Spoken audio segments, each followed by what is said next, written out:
బాబారు హరి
गुरुर्ब्रह्मा गुरुर्विष्णुः गुरुर्देवो महेश्वरः गुरुः साक्षात् परं ब्रह्म तस्मै श्री गुरवे नमः। व्यासं वसिष्ठनप्तारं शक्तेः पौत्रमकल्मषम् पराशरात्मजं वन्दे सुखतातं तपोनिधिम्। शुक्लाम्बरधरं विष्णुं शशिवर्णं चतुर्भुजं प्रसन्नवदनं ध्यायेत् सर्वविघ्नोपशान्तये। अगज आनन पद्मार्कं गजाननमहर्निशम् अनेकदं तं भक्तानां एकदन्तमुपास्महे। वक्रतुण्डमहाकाय कोटिसूर्यसमप्रभ निर्विघ्नं कुरु मे देव सर्वकार्येषु सर्वदा। सरस्वती नमस्तुभ्यं वरदे कामरूपिणी। वेद्यारम्भं करिष्यामि सिद्धिर्भवतु मे सदा।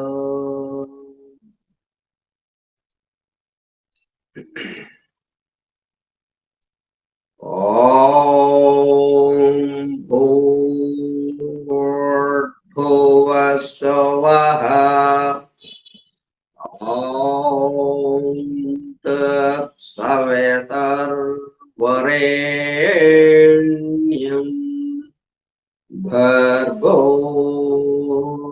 देवस्य धीमहि धियो यो नः प्रचोदयात्।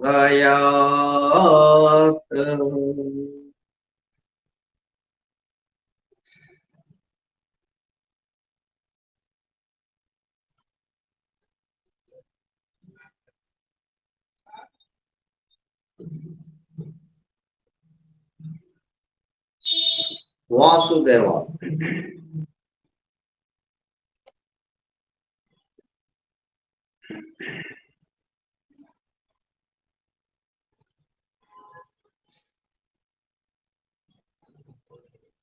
మన అధ్యయనము ఎలా సాగుతోంది అంటే ద డివైన్ ప్లాన్ మొదలుకొని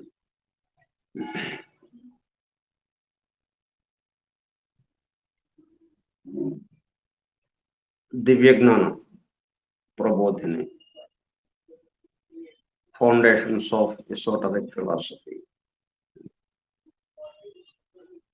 వాటి మీదుగా ద సీక్రెట్ డాక్ట్రైన్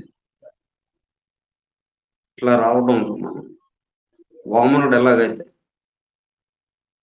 ఒక్కొక్క అడుగుతో మొత్తాన్ని ఆక్రమించుకుంటూ ఇంకెక్కడ వెనక ఇంకా మిగిలింది ఏం లేదు. ఇంకా అక్కడ వెనక మొదటి అడుగులు కొంచెం మిగిలిందండి, అది తీసుకోండి అని అనటానికి లేదు. ఇక మొత్తం ఆవరించేసి అట్లా ఒక్కొక్క అడుగుతో ఈ 3 అడుగులతో మొత్తాన్ని ఎలాగైతే ఆవరించారో సమస్తాన్ని, అట్లాగా మనం ఇక వెనక్కి తిరిగి చూడాల్సిన పని లేకుండా ఒక్కొక్క అడుగుతో అంతవరకు మనం ఎంతవరకు అయితే నేర్చుకున్నాము అదంతా పూర్తిగా అయిపోవటం, ఎక్కడికక్కడ పరిపూర్ణంగా. ఆ తర్వాత ఇంకొక అడుగు వేస్తున్నాం. ఇట్లా ఒక్కొక్క తరగతి ఆ విధంగా సాగుతూ ఉంటుంది మనకి. అందుకే ఏ తరగతికి ఆ తరగతి పరిపూర్ణముగా అన్నట్టుగా మనకి జరుగుతూ ఉంది.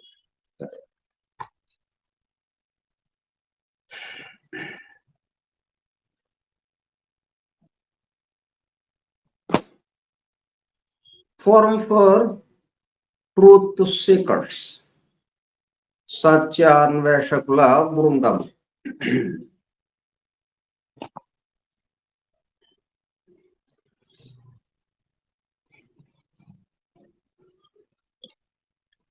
పరమ గురువులు హెలెనా పెట్రోనా బ్లవెట్స్కీ ద్వారా సమస్త మానవాళి ఆధ్యాత్మిక అభివృద్ధి పరిపూర్ణతల కొరకు అందించిన మ్యాగ్నమ్ ఓపస్ పరమాద్భుత దివ్య గ్రంథము ద సీక్రెట్ డాక్ట్రైన్, రహస్య సత్య సూత్రము, వాల్యూమ్ 1, కాస్మోజెనసిస్, ప్రథమ సంపుటము, బ్రహ్మాండోత్పత్తి క్రమము, Part 1, Cosmic Evolution, in 7 stanzas from the book of Dvijan. ప్రథమ భాగము ద్విజన్ గ్రంథములోని 7 స్టాంజాస్లలో వివరింపబడిన బ్రహ్మాండ పరిణామం. గ్రంథ పఠనము, అధ్యయనము, అవగాహన, ఆత్మదర్శనము కార్యక్రమము. 292వ పాఠము 22/10/2025 బుధవారం సాయంత్రం 4:30 గంటలు. The secret doctrine Skype group లో సుదూర ప్రాంతాలలో ఎవరింట్లో వారు హాయిగా విశ్రాంతి తీసుకుంటూ ఏకకాలంలో ఒకేసారి ఏమి చేస్తున్నాము, వింటున్నాము, శాస్త్ర సాంకేతిక రంగములలో ఎంతో వేగముగా పురోగమిస్తున్న ప్రస్తుత కాలంలోని మానవాళి. ఇక్కడ మన సాధన ఏంటి? వినడం. ఒక్కొక్క పద్ధతిలో ఒక్కొక్క రకమైన సాధన ఉంటూ ఉంటుంది. కొన్ని వందల వేల రకాల సాధనలు ఉన్నాయి. ఇక్కడ మనం ఎన్నుకున్నది, మనం దేని ద్వారా వెళ్తున్నాం? వింటున్నాము, వినడము ద్వారా.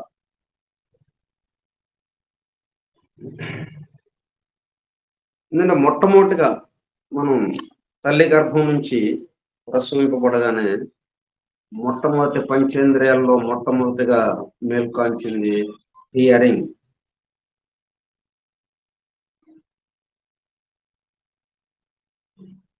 ఇట్లా మనం వినడం అనే దాంట్లోకి వెళ్తున్నాం. అదే మన సాధన. అలా వింటూ ఉంటే మనం ఎలాగైతే భోజనం చేస్తే అది మనలోకి చేరి జీర్ణం కాబట్టి రసరక్త మాంసం ఏదో అస్థి మధ్య శుక్ర ఇట్లా 7 రకాలుగా పరివర్తన చెంది శక్తిగా మనలో పనిచేస్తూ శుక్రముగా పునరుత్పత్తికి దోహదపడుతుంది. ఎలాగైతే జరుగుతూ ఉందో మనం తీసుకున్న ఆహారం, అట్లా మనం వినడం కూడా అది 7 రకాలుగా జరిగిపోతుంది లోపల. ఎందుకు వినడం, అది కూడా స్వీకరించడం, గ్రహించడం. ఆహారాన్ని ఎలాగైతే మనము స్వీకరిస్తున్నామో అట్లా చెవుల ద్వారా, ఇది నోటి ద్వారా స్వీకరిస్తున్నాం, ఇది చెవుల ద్వారా స్వీకరిస్తున్నాం. అలా ప్రశాంతంగా ఆ మాటలు ఎక్కడి నుంచి వస్తున్నాయి, ఎక్కడ మనకి వినబడుతుంది, ప్రతిధ్వనిస్తుంది. నిన్న ప్రతిధ్వనించటం, మనం వింటున్నాము అంటే అర్థం ఏంటి? ప్రతిధ్వనించడం. ఎక్కడ ప్రతిధ్వనిస్తుంది? హృదయ గుహలో. ఇప్పుడు దాన్ని వింటము అనేటప్పుడు కల్లా ఏంటి, ఎక్కడ ఉంటాము? అప్పుడు హృదయ గుహలో ఉంటాం.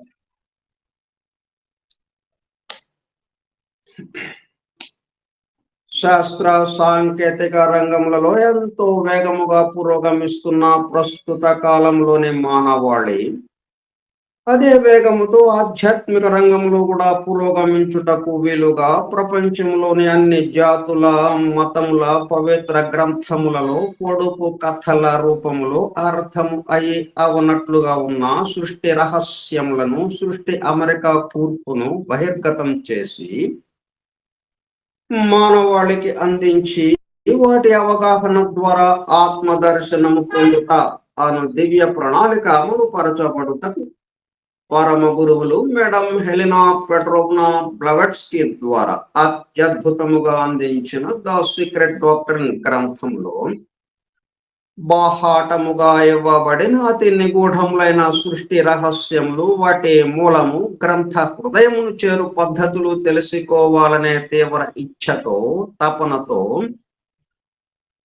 సత్యాన్వేషణలో భాగముగా ఎన్నో నిగూఢ విషయములను మరింత లోతుగా తెలుసుకుంటూ సత్యమును చేరు ప్రయత్నంలో మనమందరము ఇక్కడ చేరాము. దానితో పాటు ఆధునిక విజ్ఞానము యొక్క దృష్టి పథము నుండి తప్పిపోయిన తత్వ దర్శన అన్వేషణలో, అనగా సత్యాన్వేషణ కొరకు కూడా ఈ గ్రంథము దగ్గరకు వచ్చాము. The true student of the secret doctrine is a జ్ఞానయోగి అని మేడం బ్లవెట్స్కీ తన చివరి రోజులలో అన్న మాటలను నిజం చేయటానికి మనమందరము జ్ఞానయోగిగా అవుటకు కూడా ఇక్కడ చేరాము. గత 2 సంవత్సరముల 8 నెలల కాలము పాటు ద సీక్రెట్ డాక్టర్ గురించి తెలుసుకోవడానికి ప్రయత్నించిన మనము ప్రస్తుతము ఇక్కడ చేరి ద సీక్రెట్ డాక్టర్ ను తెలుసుకుంటూ ఆపై సమస్త విశ్వముగా రూపుదాల్చిన ద సీక్రెట్ డాక్టర్ యందు ప్రవేశించి ద సీక్రెట్ డాక్టర్ గా స్వస్థితి యందు మేల్కాంచుటకు చేస్తున్న చిరు ప్రయత్నమే ఈ కార్యక్రమము. ఈ దివ్య జ్ఞాన మహాయజ్ఞ కార్యక్రమంలో పాల్గొని చెవి యొగ్గి వినుచున్నాం, అనగా ఒళ్ళంతా చెవులు చేసుకుని వినుచున్న ప్రియ సత్యాన్వేషక సోదర శ్రోతలందరకు నమస్కారం అని బెసెంట్ ద్వారా ప్రసాదింపబడిన universal prayer invocation. O hidden life vibrant in every atom, oh hidden light shining in every creature, oh hidden love embracing all in oneness, may each who feels himself as one with thee know he is also one with every other.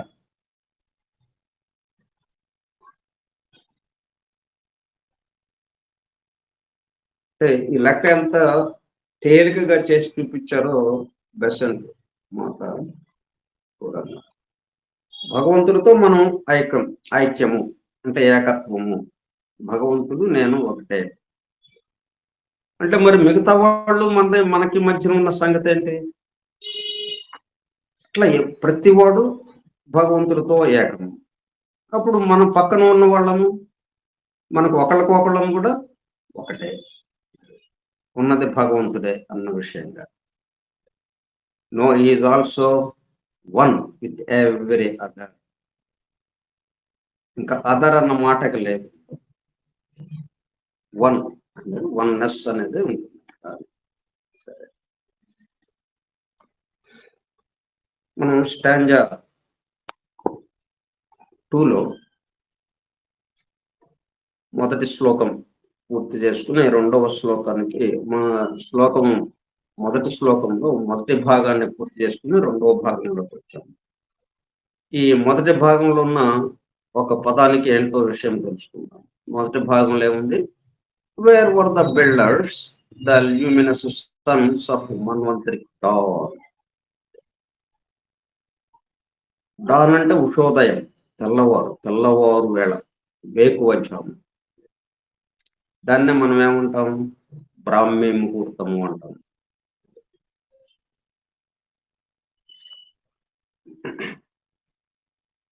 మన్వంతరపు Ushodaya వెలుగుల బిడ్డలైన సృష్టి పునర్నిర్మాణ వ్యూహకర్తలు ఉన్నారా, ఉంటే ఎక్కడ ఉన్నారు అన్నదానికి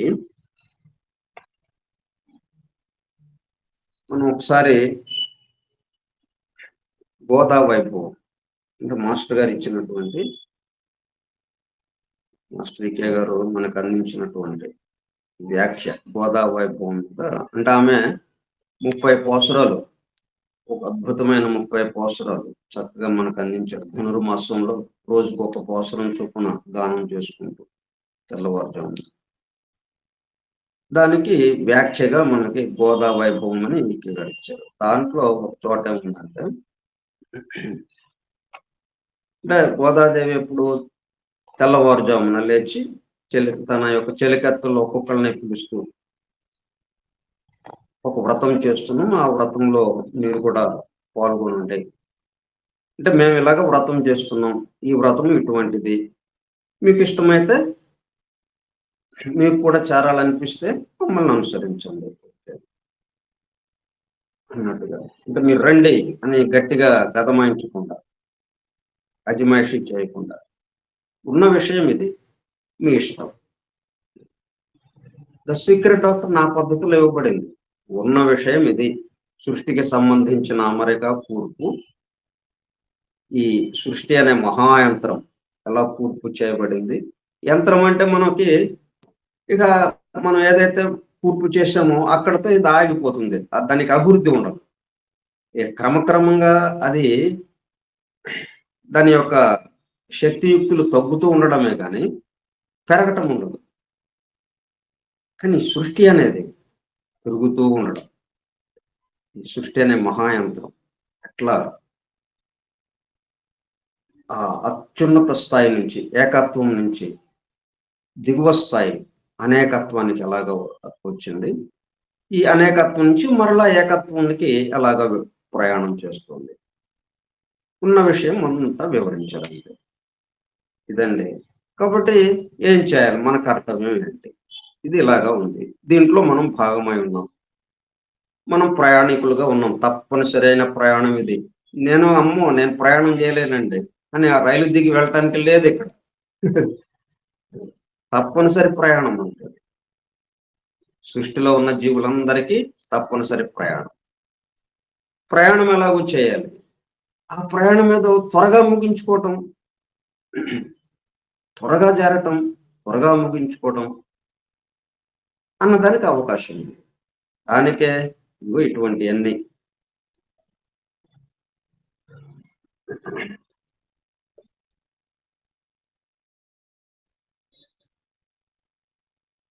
కులపతి కృష్ణమాచార్యుల వారు సాధక జనులలో పునరుజ్జీవింపచేశారు.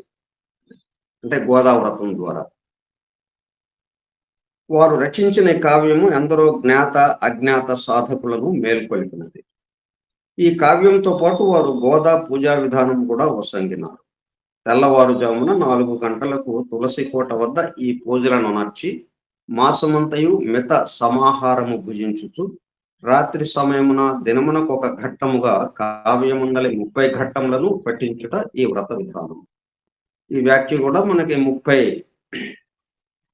ఘట్టాలుగా వివరించారు. ఒక కావ్యంగా రాశారు. ఇది 30 ఘట్టాలుగా, ఒక్కొక్క పోసురానికి ఒక్కొక్క ఘట్టముగా.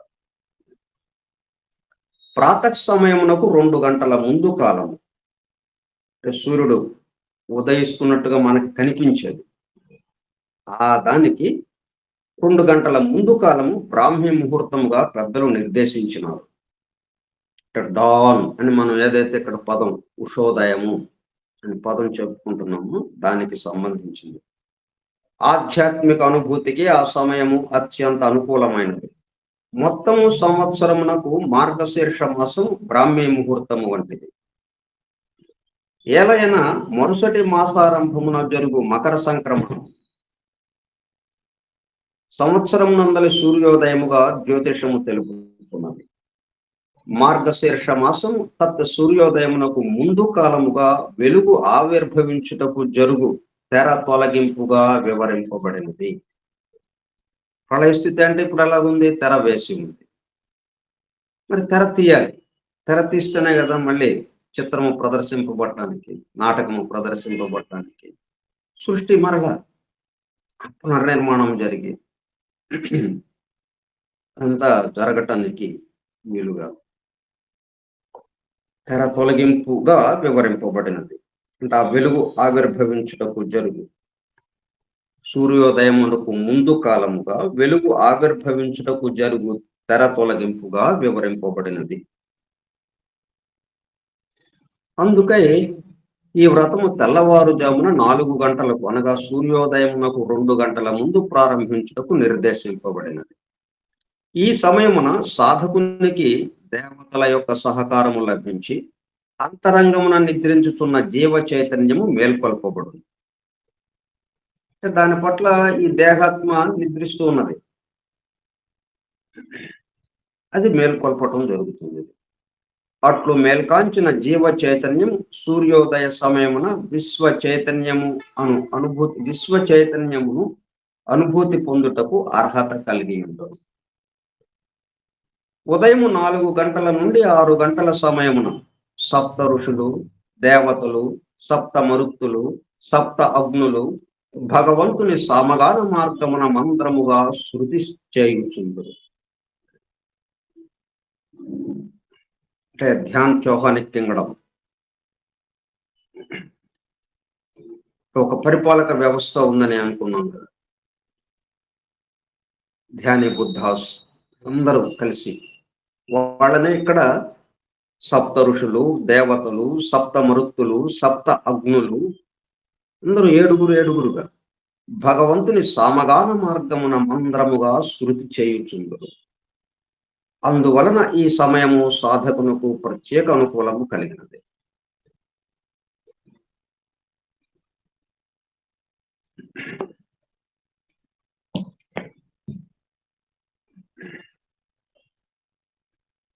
కాబట్టి మనం ఆ మన్వంతరపు ఉషోదయ వెలుగుల బిడ్డలైన అందరూ ఆ వెలుగుల బిడ్డలు వాళ్ళందరూ ఏం చేస్తున్నారు?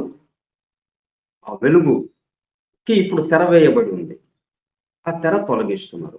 ISIS unveiled. అందుకే మొదటి గ్రంథం పేరు ఆమె రాసినటువంటి ప్రధానమైన 2 గ్రంథాలు ISIS unveiled, the secret doctrine. తెర తొలగింపు. తెర తొలగిస్తే ఆయన యొక్క దర్శనం, ఆ వెలుగు. ఆ వెలుగుకి ఇప్పుడు తెర వేసినట్టు అయింది మనందరిలో. ఇప్పుడు అది ఆ ప్రళయ స్థితిలో ఉన్నట్టుగా అయింది. ప్రళయ స్థితిలో ఇప్పుడు దాని నుంచి మన్వంతరపు స్థితికి, సృష్టి స్థితికి రావడానికి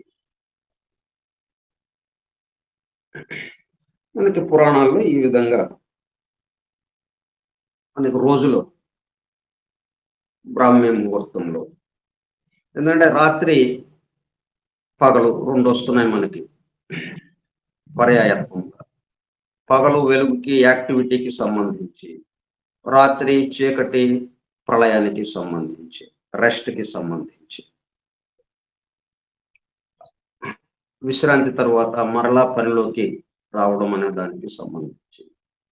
అట్లా మనం ప్రతిరోజు కూడా దాన్ని అనుభవిస్తూ ఉన్నాం. ఆ ప్రళయము, అట్లాగే సృష్టి స్థితి, మొత్తం సమస్త విశ్వానికి సంబంధించింది ఏదైతే జరుగుతుందో మన నిత్య జీవితంలో కూడా ప్రతిరోజు అది జరుగుతూనే ఉంది. అంటే శ్వాస మొదలు పెట్టుకొని అత్యంత సూక్ష్మాతి సూక్ష్మమైన తక్కువ కాలంలో జరిగే శ్వాసక్రియ. ఉచ్ఛ్వాసము, నిశ్వాసము. ఉచ్ఛ్వాసము ప్రళయము, నిశ్వాసము సృష్టి స్థితి, మన్వంతరపు స్థితి. మొత్తం తనలోకి తీసుకోవడం, మరలా బయటికి వ్యక్తపరచటం. అవ్యక్తము, వ్యక్తము, ప్రళయము, సృష్టి స్థితి. అట్లా మొదలుకొని మనకి పగలు, రాత్రి ఇట్లా నిరంతరము జరుగుతూ ఉంటుంది. ఇప్పుడు మనం బ్రాహ్మీ ముహూర్తంలో ఎట్లాగా చేస్తున్నామంటే, అది వాళ్ళందరితోనూ సప్త ఋషులు, సప్త మరుత్తులు, సప్త అగ్నులు, ఎవరెవరైతే ఆ తెర తొలగించి ఆ వెలుగుని అందరికి ప్రసారం చేయటానికి చేస్తూ ఉన్నారో వారితో మనం అనుసంధానమైనట్టు అవుతుంది. వారితో అనుసంధానం అంటే దైవముతో అనుసంధానమైనట్టు అవుతుంది. అప్పుడు మన కార్యక్రమాలన్నీ కూడా ఆయన కోసమే అన్న దాంట్లోకి నెమ్మదిగా రావటానికి వీలవుతుంది.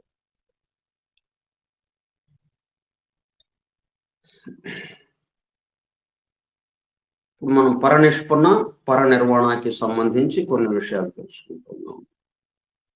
నాన్ బీయింగ్, బీయింగ్ అన్న 2 పదాలు వచ్చినాయి. అంటే ఉండుట, లేకుండుట. ఒక నిమిషం.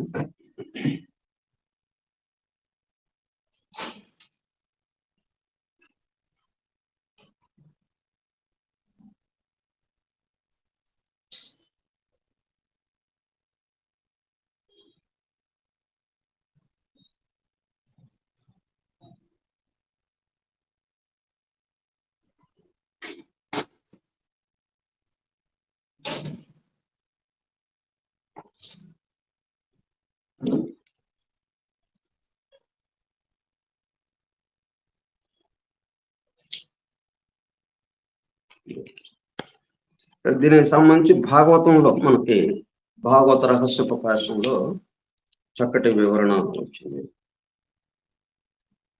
ఇది కూడా మనం ఒకసారి చదువుకుందాం.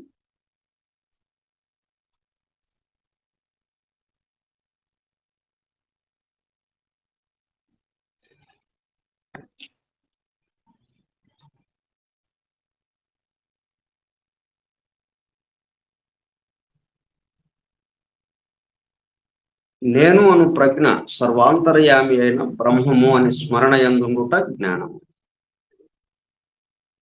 సర్వాంతర్యామి అయిన బ్రహ్మము అని స్మరణ యందుండుట జ్ఞానము.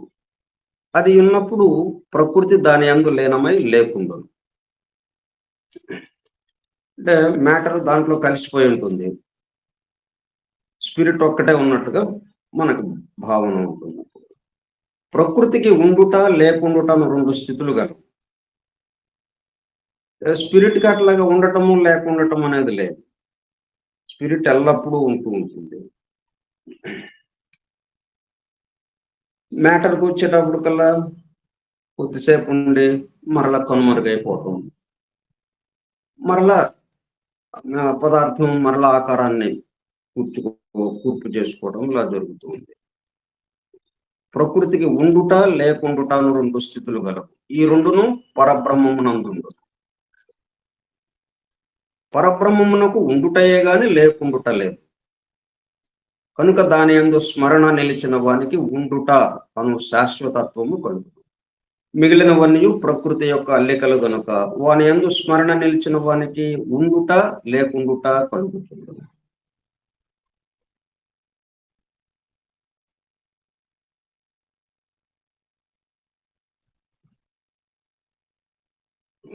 ప్రకృతి పరబ్రహ్మమునందు లేనమగుటనే నిర్గుణము అందుడు. సర్వ సృష్టికి ప్రకృతియే కారణము కనుక ప్రకృతి లీనమైనప్పుడు దానికి కార్యరూపములైన త్రిగుణాదులు అని దోషములు పరబ్రహ్మమునందు లేకుండుట అను స్థితిని పొందిన. ఇట్టి స్థితిని పొందిన జీవి పురుషుడు అనబడును. అతడు స్థూల శరీరమున వర్తించుచున్నను దానినే పొందడు. వాని యందది లేకుండుటను పొందియుండును. అప్పుడు పురుషుడు సంపూర్ణమైన అనుభూతిగా నుండు. ఇట్లు తెలుసుకొని అర్జునుడు వైరాగ్య స్థితి చెంది మౌనము వహించాడు. ధర్మరాజు కూడా భగవంతుని పొందు మార్గమును తెలిసి నారదుని ఉపదేశములను స్మరించుకుని నిశ్చల చిత్తముతో ఉత్తమ మార్గమున స్వర్గము చేరుటకు యత్నం చేయుచుండను. స్వర్గము అనగా సువర్గము లేక ఉత్తమ ఆనంద స్థితి. ఇట్లా ఈ బీయింగ్, నాన్ బీయింగ్ అనే పదాలు మనకు వచ్చినాయి.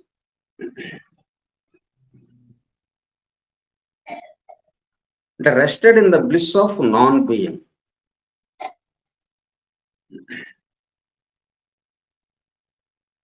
Rested in the bliss of అంటే వీళ్ళందరూ ఎక్కడున్నారు ఇప్పుడు?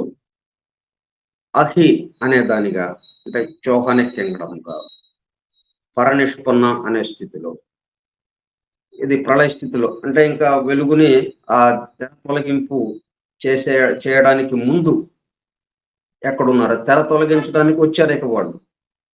ఆ తెర తొలగించడానికి రావడానికి ముందు ఎక్కడున్నారు వీళ్ళందరూ?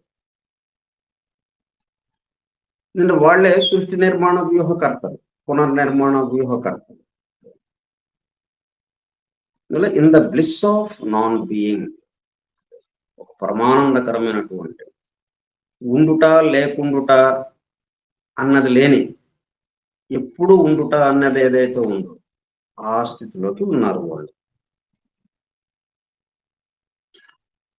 అక్కడి నుంచి బయలుదేరి ఈ ఉండుట లేకుండుట అనే దాంట్లోకి వచ్చి ఈ తెర తొలగించడం జరుగుతుంది. అంటే సృష్టికి సంబంధించి, అంటే సృష్టి పునర్నిర్మాణం, సృష్టి నిర్మాణం అనగానే అది ఏకత్వం నుంచి అనేకత్వానికి, తప్పనిసరిగా ప్రకృతి పురుషుడు రెండు ఉంటాయి.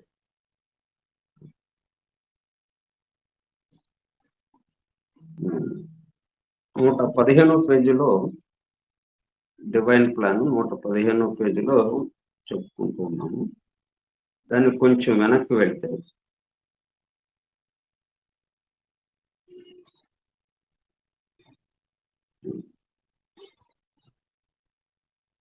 పరనిష్పన్న, రిమెంబర్, ఇస్ ద సమ్మం బోనం, the absolute, hence the same as paranirvana.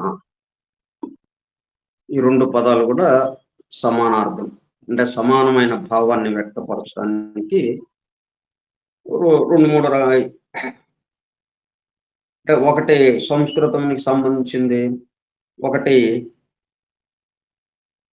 Tibetan భాషకి, ఇతర భాషలకి సంబంధించిందిగా ఉన్నాయి. దీనికి సంబంధించి మనం ఇది దేంట్లోది, ఇప్పుడు ఈ వివరాలన్నీ ఎట్లాగిచ్చారంటే ఈయన జాఫ్రియా బార్బర్క మొత్తం 8 రకాలైనటువంటి సృష్టికి ముందున్నటువంటి దివ్య ధర్మాలు ఏవైతున్నాయో వాటిని ముందు వర్గీకరించి ఆ దివ్య ధర్మాలకి సంబంధించి అది సృష్టిలో పనిచేస్తూ ఉంటాయి. అంటే సృష్టికి ముందున్నటువంటి దివ్య ధర్మాలు సృష్టిలో పనిచేస్తూ ఉంటే అవి ఎలాగా వ్యక్తమవుతున్నాయి, సృష్టిలో ఎలా వ్యక్తమవుతున్నాయి, వాటిని డాక్టర్స్ గా ఇచ్చారు, ఒక సూత్రం లాగా. దారపుండకి దారం ఉంది, అది దారం అని అంటాం అక్కడ.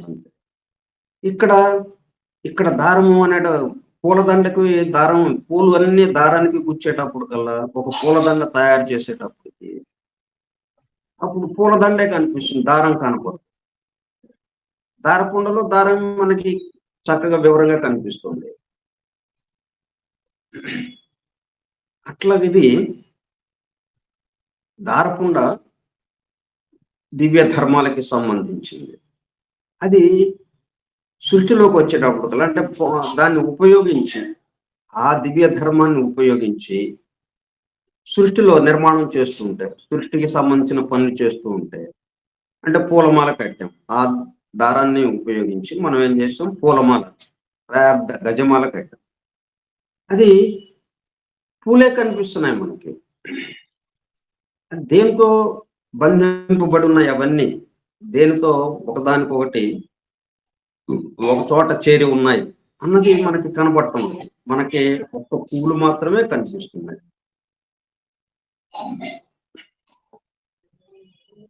అట్లా ఉన్నదాన్ని ఏమంటామంటే డాక్టరేట్, అంటే డాక్టర్నిగా పనిచేస్తుంది ఇక్కడ సూత్రముగా. అట్లాగా ఇప్పుడు దీనికి ఇప్పుడు మనం చెప్పుకుంటున్న దానికి సంబంధించి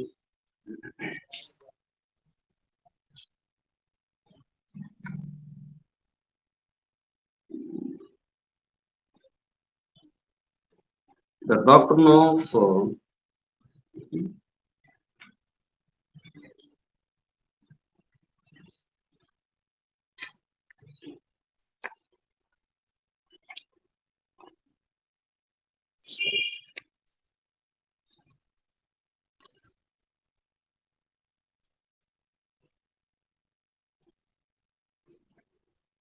the doctor of continuous change, అంటే మోషన్, ఎటర్నల్ మోషన్, కదలిక. Motion is eternal.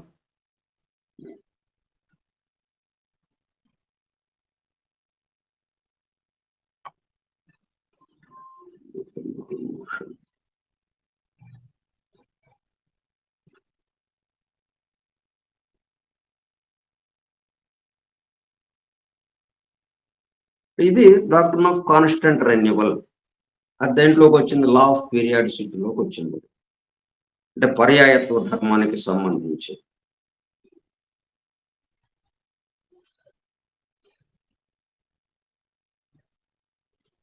Doctor of దాన్ని కాన్స్టెంట్ రెన్యువల్, కంటిన్యూస్ చేంజ్ అని కూడా చెప్తున్నాను.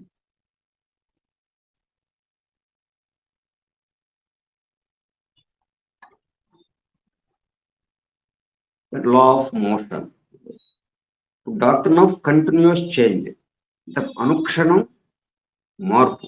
మార్పుకి గురవటం, మారుతూ ఉండడం. ఈ క్షణంలో ఉన్నది ఇంకో క్షణంలో ఉండకపోవటం. మనం నది పక్కన నిలబడ్డాం, నది ప్రవహిస్తూ ఉంది, చూసాం, నదిని చూస్తూ ఉన్నాము. కానీ చూసిన ఏ క్షణంలో కూడా అంతకు ముందు చూసింది అక్కడ లేదు. మళ్ళీ ఇంకొక నీరు వచ్చేసింది, అది వెళ్ళిపోయింది. మళ్ళీ ఇంకొక నీరు వచ్చేసింది, వెంటనే చూసినంతసేపు కూడా అక్కడ ఉండదు. చూసి మనం గ్రహించేంతసేపు కూడా అక్కడ లేకుండా అంత ఫాస్ట్గా ఉరవడితో అలాగ వెళ్ళిపోతూ ఉంది, నది ప్రవహిస్తూ ఉంది. అట్లా కాలము అలా ప్రవహిస్తూ ఉంది. అది లా ఆఫ్ మోషన్, కదలిక, చలనము, చలన ధర్మం, చలన దివ్య ధర్మము.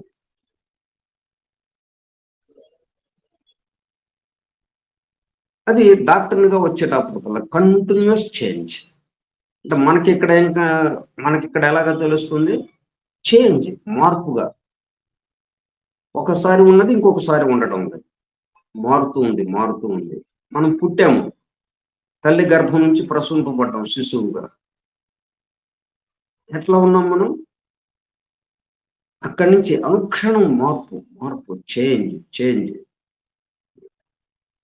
ఇప్పుడు ఇలాగా పెద్దవాళ్ళముగా ఉన్నాము, దేహమంతా పెరిగింది, దానికి తగిన విధంగా తెలివితేటలు, బుద్ధి, అన్ని కక్షల్లోనూ పెరుగుదల.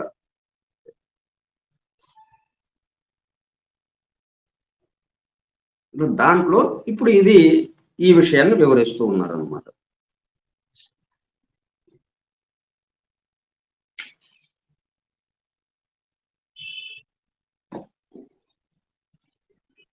మోషన్ అనేది, కదలిక అనేది శాశ్వతమది, నిరంతరము కదులుతూనే ఉంటుంది, చలిస్తూనే ఉంటుంది, నిరంతర చలనం. అంటే ప్రళయ స్థితి కదా, మనం నిద్రపోయాం కదా, చలనం లేదు, చలనరహితముగా నిశ్చలంగా అలాగా నిద్రపోతున్నాడు, కదలిక లేకుండా నిద్రపోతున్నాడు అని అనుకుంటాం మనం. కానీ అది కూడా మరలా మేల్కాంచడం మేలుకునే వైపుగా, నిద్రాస్థితి నుంచి మేలుకునే స్థితిలోకి వెళ్ళేటట్టుగా అది తీసుకువెళ్ళబడుతూ ఉంది ఆ స్థితి. కానీ వీడేమో నిద్రాస్థితిలో ఉన్నట్టుగా మనకు అనిపిస్తుంది. ప్రళయ స్థితిలో ఈ సృష్టి అంతా ప్రళయంలో ఉంది, ఏమీ లేదు, మొత్తం కలిసిపోయి ఉంది అన్నట్టుగా మనకు అనిపిస్తుంది కదా. కానీ ఈ స్థితి ఎట్లా వచ్చింది మరి?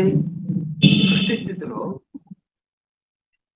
అది అది కూడా అక్కడ కదలిక. సరే అక్కడ కదలిక అంటే చలనము అంటే మనం ఒప్పుకుంటాం. ఎందుకంటే మనకి రోజు తెలిసిపోతూ ఉంటుంది కాబట్టి. కదులుతూ ఉంది కాబట్టి. మనకి పగలు వెళ్ళిపోయి రాత్రి వచ్చేసింది. రాత్రి వెళ్ళిపోయి పగలొచ్చేసింది. అది కొంత వివరంగా తెలుస్తుంది మనకి.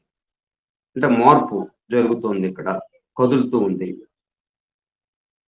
పగలెలాగైతే రాత్రి వైపుకి ప్రయాణిస్తుందో, రాత్రి వైపుకి ప్రయాణిస్తేనే రాత్రి మనం రాత్రి దగ్గర ఉంటాం.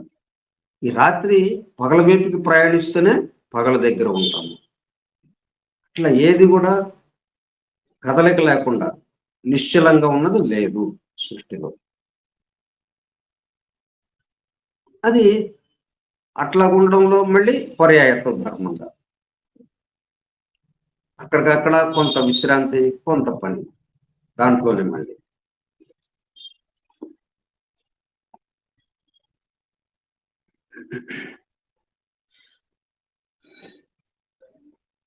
ఇది థర్డ్ ఫండమెంటల్ ప్రపోజిషన్‌కి సంబంధించిన వివరంగా ఈ పదం ఉంటుంది. ఇది ఉంటుంది మనకి.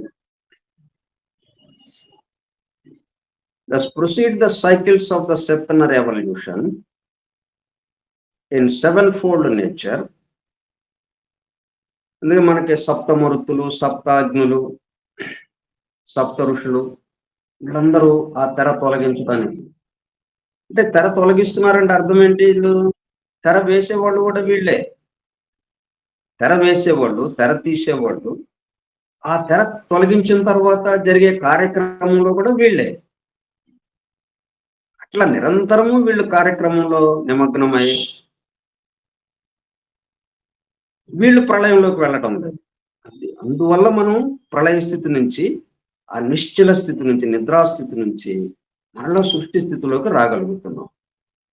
వాళ్ళు కూడా నిద్రపోయారనుకోండి. గడియారం కూడా నిద్రపోయిందనుకోండి. గడియారం నిద్రపోతే మనకి రాత్రి పడుకునేటప్పుడు చూసాం. ఆ గడియారం మన వెంట చూస్తోంది. వీడు నిద్రపోతున్నాడు ఇక. నిద్రపోయాడు. మనం కూడా నిద్రపోదాం పదా! అని గడియారం కూడా నిద్రపోయింది. పొద్దున్నే లేచాం. మనం ఏ సమయానికైతే నిద్రపోయామో, ఆ సమయం దగ్గర ఆగిపోయింది. ఇక మళ్ళీ మేలుకాంచుతుంది అది గూడా. మనం లేచాం గదా! అది గూడా మేలుకాంచింది. అప్పటి నుంచి తిరగటం మొదలుపెట్టింది. అంటే 6 గంటలో, 7 గంటలో మనం నిద్రపోయినంత సేపు వెనక్కెళ్ళిపోయిందది సమయం. కాబట్టి గడియారం నిరంతరము పనిచేస్తూనే ఉంటుంది. కాలము నిరంతరము పనిచేస్తూనే ఉంటుంది. కదులుతూనే ఉంటుంది. చలనిస్తూనే ఉంటుంది. దానికి ఈ కొంతమంది నిరంతరము పనిచేసేవాళ్ళు.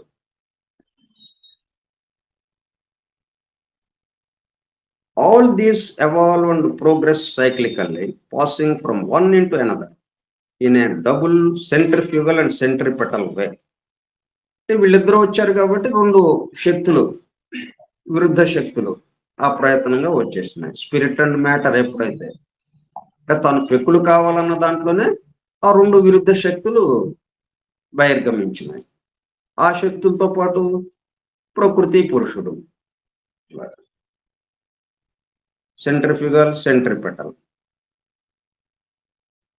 అంటే అట్లాగా 2 విరుద్ధ శక్తులు లేకపోతే ఇంకా అలా వెళ్ళిపోతూ ఉంటుంది. మళ్ళీ వెనక్కి రాదు అది. ఎందుకంటే తన నుంచి దూరమైనట్టు ఉండాలి. మళ్ళీ తన దగ్గరికి వచ్చేటట్టు ఉండాలి. అది ఇక్కడ విషయం. తన దగ్గర నుంచి తాను పెక్కులు కావాలి అనేటప్పుడు కల్లా తన నుంచి దూరం అయిపోవటం. ఇక అలాగెళ్ళిపోతే ఒకే శక్తి పనిచేస్తుంది. అది దూరం చేసే శక్తి. అంటే ఆయన యొక్క సంకల్పానికి సంబంధించి పెక్కులు కావాలి అన్నాడు కాబట్టి అనేకత్వం. ఆ అనేకత్వానికి సంబంధించిన ఒకే శక్తి పనిచేస్తుంది. దూరానికి తీసుకువెళ్ళేది. కేంద్రం నుంచి దూరానికి తీసుకువెళ్ళేది. పరిధికేసి. ఇంకంతే. వెళ్ళిపోతూ ఉంటుంది. వెళ్ళిపోతూ ఉంటుంది. మళ్ళీ వెనక్కి రావటం లేదు ఇక. మనం ఉపగ్రహాలు ప్రయోగిస్తున్నాం. వెళ్ళిపోతూ ఉంటాయి. వెళ్ళిపోతూ ఉంటాయి. మళ్ళీ తిరిగి వెనక్కి మన దగ్గరికి రావు ఇంకా. ఎక్కడి వరకు ప్రయోగించామో అక్కడి వరకు వెళ్ళి అక్కడ పని చూసుకుని మళ్ళీ తిరిగి మన దగ్గరికి రావాలి అనే ఏర్పాటు ఏదన్నా చేసుకుంటే మళ్ళీ వెనక్కి రాదు ఇక. అందుకని వెంటనే ఆ శక్తి ఎప్పుడైతే దూరం తీసుకువెళ్ళే శక్తి మొదలైందో వెంటనే దాన్ని దగ్గరికి తీసుకొచ్చే శక్తి కూడా దాంతో పాటు ఉంటుంది. కవల పిల్లలాగా ఒకటేమో దూరానికి, ఒకటి దగ్గరికి. దూరం వెళ్ళనీయకుండా మళ్ళీ దగ్గరికి తీసుకొస్తుంది. మళ్ళీ ఒకటి దగ్గరికి రాకుండా దూరం తీసుకెళ్తూ ఉంటుంది. ఈ మాదిరిగా సెంట్రిఫ్యూగల్ సెంట్రిపెటల్ ఫోర్సెస్ పనిచేస్తూ ఉంటాయి.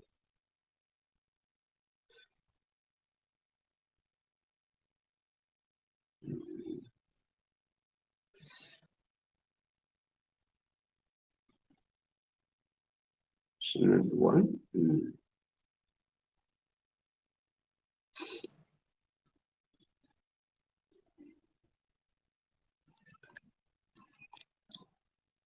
In a double centrifugal and centripetal way, one in their ultimate essence, seven in their aspects.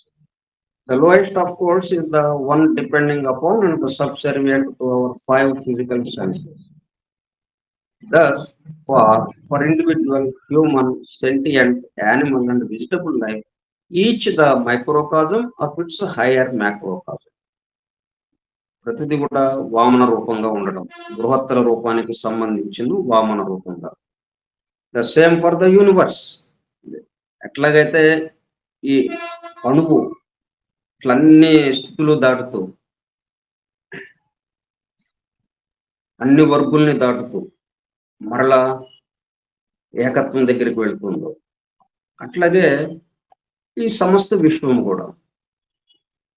The same for the universe which manifests periodically for purposes of the collective progress of the countless lives. Universe యొక్క పని ఏంటి? విశ్వం యొక్క పని తనలో ఉన్నటువంటి సమస్త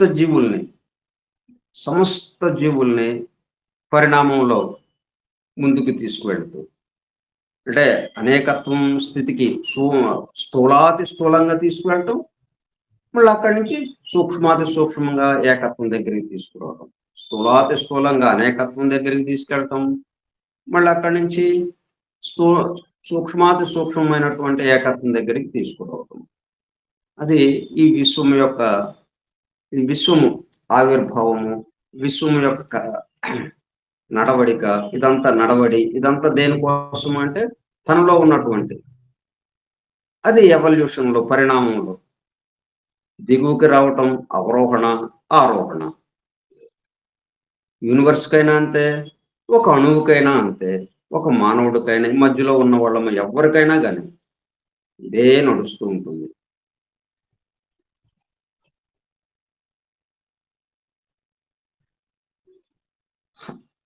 The same for the universe, which manifests periodically for purposes of the collective progress of the countless lives.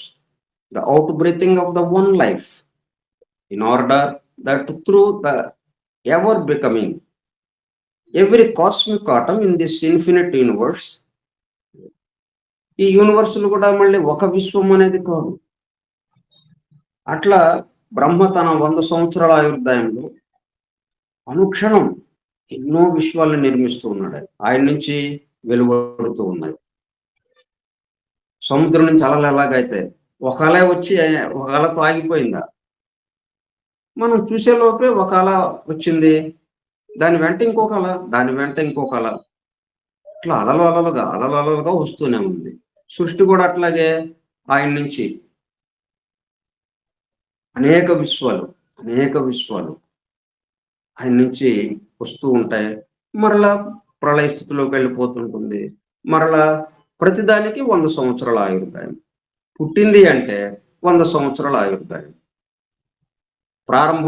ప్రారంభించబడింది అంటే 100 సంవత్సరాల ఆయుర్దాయం అన్నట్టుగా.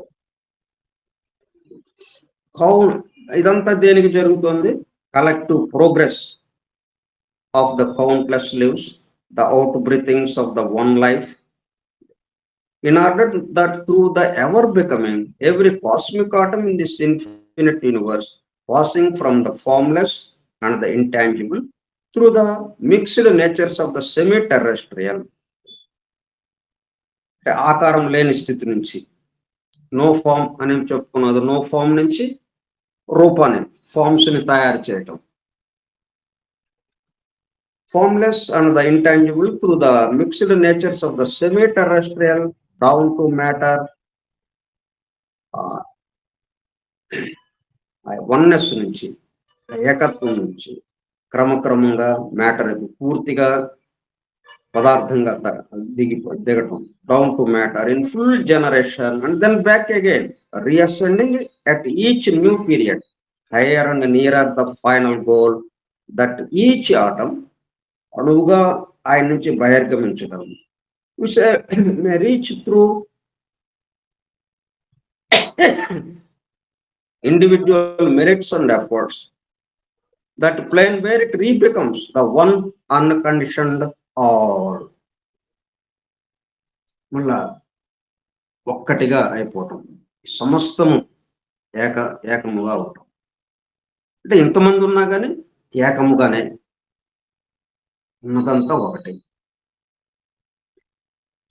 But between the alpha and omega there is the very road hedged in by thorns that goes down first, then winds, ముందు కిందకి దిగటం, ఆ దిగే క్రమంలో ఎన్నో ముళ్ళదారి ఇదంతా, వాటిని దాటుకుంటూ కిందకి దిగటం, మరలా పైకి ఎక్కటంలో then winds up hill all the way, మరలా ఆ మార్గాన్ని పైకి ఎక్కుతూ, అది కూడా ముళ్ళదారే, చాలా narrow way, yes, to the very end.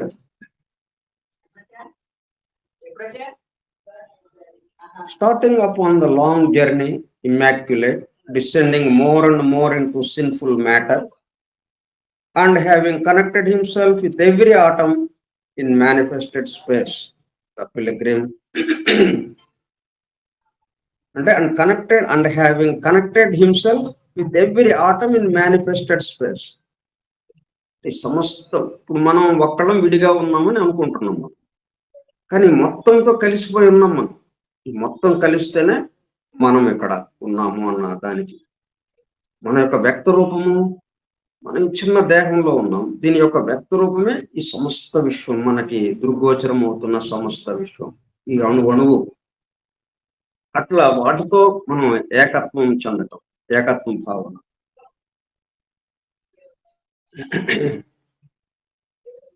Connected himself with every atom in manifested space, the pilgrim, the ప్రయాణికుడు, having struggled through and suffered in every form of life and being, వీటన్నిటిని దాటుకుంటూ, అంటే 7 వర్గులుగా మనకి ఏదైతే ఉందో వాటిని దాటుకుంటూ, is only at the bottom of the valley of matter and half through his cycle when he has identified himself with the collective humanity. మొత్తంతో తనని తాను తాదాత్మ్యం చెందటం, ఈ మొత్తంకి తనకి ఉన్న ఇదేమీ లేదు, భేదం లేదు అని అనుకోవటం. This he has made in his own image, అంటే దైవం ఎట్లాగైతే తన ఇమేజ్లోనే, తనలాగానే ఈ సృష్టిని సృష్టించాడు. అంటే ఎవరైనా తనకి ఏదైతే ఉందో దాన్ని బట్టే, తనకన్నా మించి చేయలేడు, తనకన్నా తక్కువ చేయడు. ఎవడైనా కానీ మనకి తెలిసినంతలో తనకి మించి చేయలేడు, తనకి తక్కువ, తనకి ఎంత తెలుసు దానికన్నా తక్కువ చేయలేడు, తనకి ఎంత తెలుసో అంతవరకు చేయగలుగుతాడు వాడు. అట్లాగే దైవము సర్వము తెలిసిన వాడు కాబట్టి దానికి తగినట్టుగానే సర్వము తెలియబడేటట్టుగా ఈ మొత్తాన్ని సృజించాడు. కాబట్టి ఈ అణువుల్లో ఏది కూడా పూర్తి సమగ్రంగానే ఉంటుంది, కానీ సంపూర్ణంగా పరిపూర్ణంగానే ఉంటుంది, కానీ నిన్న పరిపూర్ణుడు తయారు చేసింది, అది పరిపూర్ణుడు తయారు చేసింది, అపరిపూర్ణత్వం ఉండదు.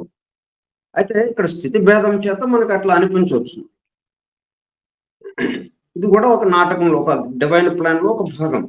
ఈ విధంగా మనం అపరిపూర్ణులుగా మారటం, అట్లాగా మారి దాని నుంచి మళ్ళీ మనం పరిపూర్ణులమే అన్న దాంట్లోకి రావు. At the bottom of the valley of matter and half through his cycle, matter నుంచి మరలా పైకి ఆరోహణ క్రమంలో పైకి వెళ్ళటం. When he has identified himself with the collective humanity, this he has made in his own image. In order to progress upwards and homewards, the God has now to ascend the weary uphill path of the Golgotha of life. It is the martyrdom of self-conscious existence.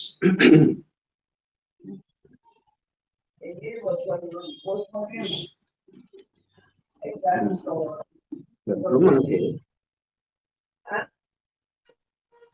then the term paranirvana. It is equivalent in meaning to the word paranishpanna, a Sanskrit compound of para అంటే beyond, nis out, forth అంటే panna, the past principle of the verbal root pad, to walk, to go. Hence the state of one who has gone forth beyond, మనకి ఇప్పుడు ఏదైతే తెలిసినదిగా ఉన్నదో దాటి మనల్ని మించింది ఏదైతే ఉందో, మనం దేంట్లో భాగంగా ఉన్నామో దానిగా మారటం, అది పర నిష్పన్న లేకపోతే paranirvana. The state of one who has gone forth beyond, the state into which the monad shall eventually enter. ఇట్లా పరనిర్వాణ పరనిష్పన్నకి సంబంధించి వివరాలు అవి.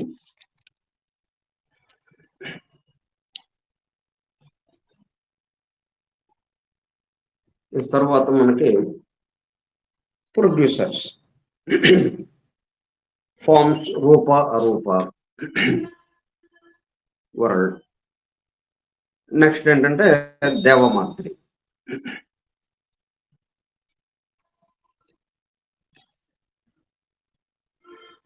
The root of the word, the Devamatri and Swabhavat.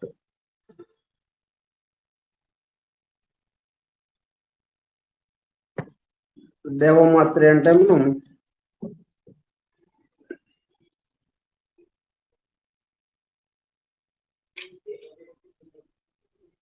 Mother of the gods, Aditi అంటే మనకి పురాణాల్లో సంకేతనామం ఇచ్చింది Aditi, or cosmic space. In the Yohar, she is called Sephira, the mother of the Sephiroth. The Shekinah in her primordial form is abstained to.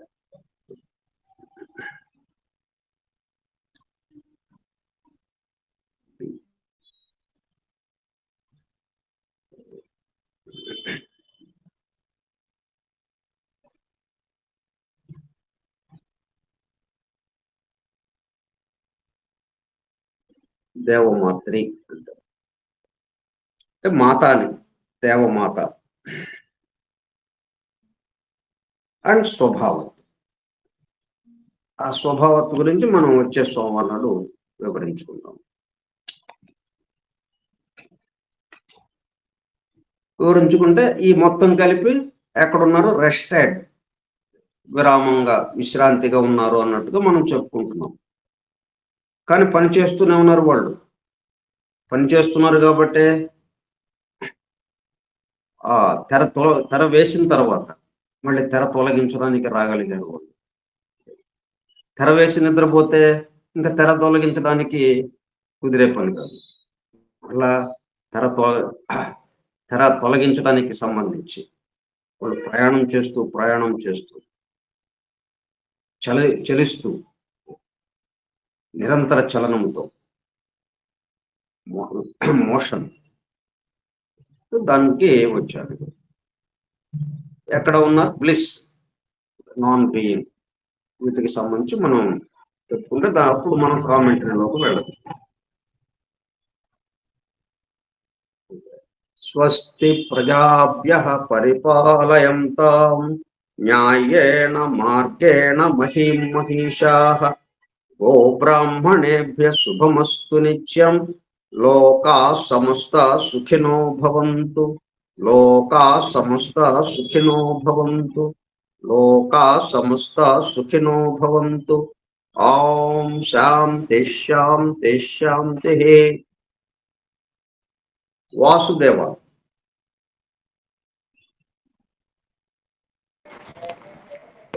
Vasudev. Vasudev. Vasudev. Thank you sir.